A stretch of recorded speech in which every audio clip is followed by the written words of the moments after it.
Ito yung part 2 ng video regarding sa comment ni Menchi Hemadi.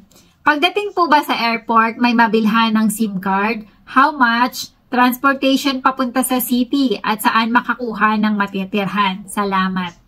Regarding kung mag-plane kayo papunta dito sa Madrid, ipindi ako nagkakamali. Ang alam ko na may bilihan ng SIM card sa may airport ay doon sa may sakayan ng train.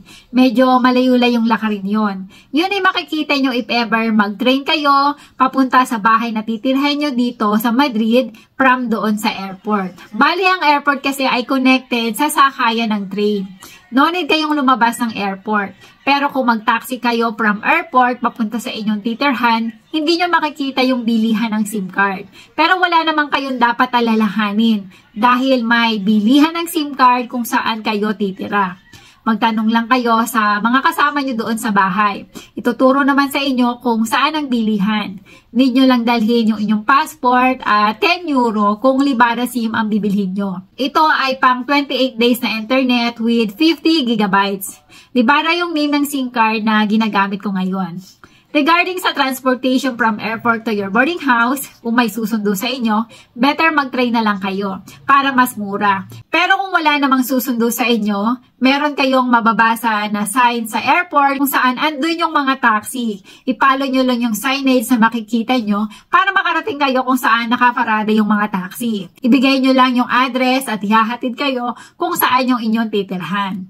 Ang bayad sa taxi ay depende kung gaano kalayo yung address nyo mula doon sa airport. Kasi alam nyo naman pag taxi ay di metro yon.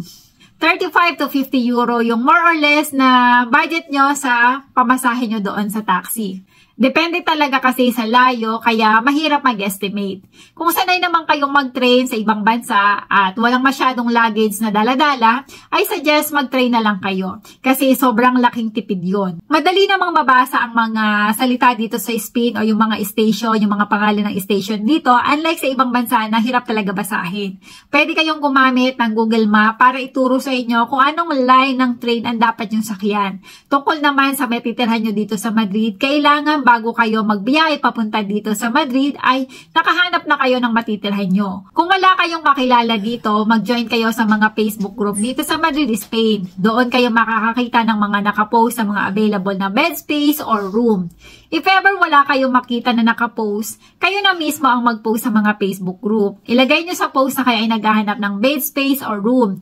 Kung babae or lalaki ba kayo, ilan kayo at kailan kayo darating. Makipag-usap kayong mabuti kung magkano ang inyong babayaran at kung mag-impadron sila at kailan para malinaw sa inyo. Ang bayad dito sa bed space ay nasa 160 to 200 euro per month. Kasama na lahat doon ng bills except sa food. Pag room naman, nasa 250 to 400 euro, depende sa laki ng room. Nawa makatulong ang bidyong ito para sa mga pupunta dito sa Madrid, Spain. Maraming salamat sa inyong walang sawang suporta at sa panonood sa aking mga videos. Magkita-kita tayo dito sa Madrid, Spain. Good luck sa inyong lahat.